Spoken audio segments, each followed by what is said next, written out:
Hi guys, and welcome back to my YouTube channel. In today's video, I'm going to be talking about how I got this sunset looking gradient in the backdrop of my recent photo shoot. And it's actually a really easy trick that I used to do this. Some of you guys might realize that I did use gels to do this, and that was part of the process. And I definitely feel that investing in some gels, especially as a portrait or beauty photographer in studio, is a really great way to do things. And as they can be used to create different backdrop colors, I definitely find that they're a little bit more of a less expensive option, more so than going out and buying 20 different backdrops.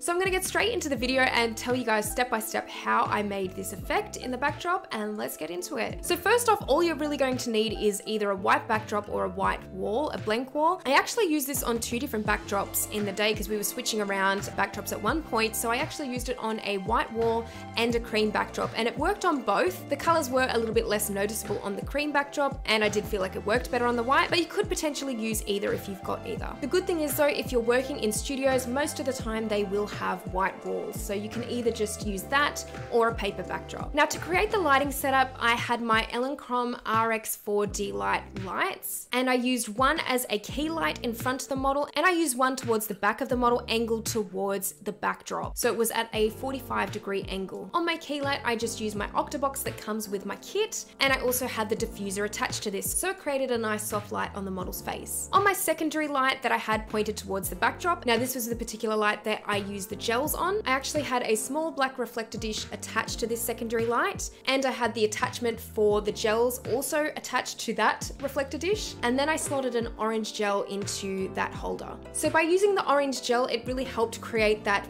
warm sunset effect on the backdrop, which was mainly the white wall. And the closer that you put the secondary light towards the backdrop, the more prominent, with the reflector dish especially being attached, that hot spot of the orange is going to look. So it's sort of replicating the sun in a way. If I had to put the light closer to the wall or used a higher output of power for that secondary light, then it would have looked a lot more orange across the board. So it would have looked a lot more monotone rather than the gradient that I ended up having. So as an extra tip too for the key light, I had my key light angled downwards and raised high, and that was really to create a flattering effect on the model's face and some nice butterfly lighting. So really, as you can see, it was a very simple setup, and it was very easy to get this kind of gradient, and there's so many different ways that you can experiment with gels to get these kinds of gradients or to get these kinds of colors in your images. I definitely recommend experimenting with them, especially if you don't have the money to go and buy lots of different backdrops. Paper backdrops are quite expensive, as you may already know. Quite often when I was just starting with studio photography,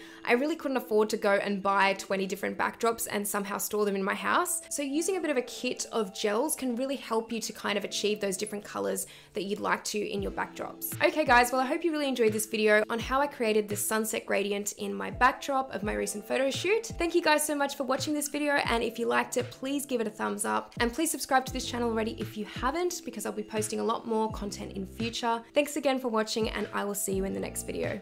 Bye!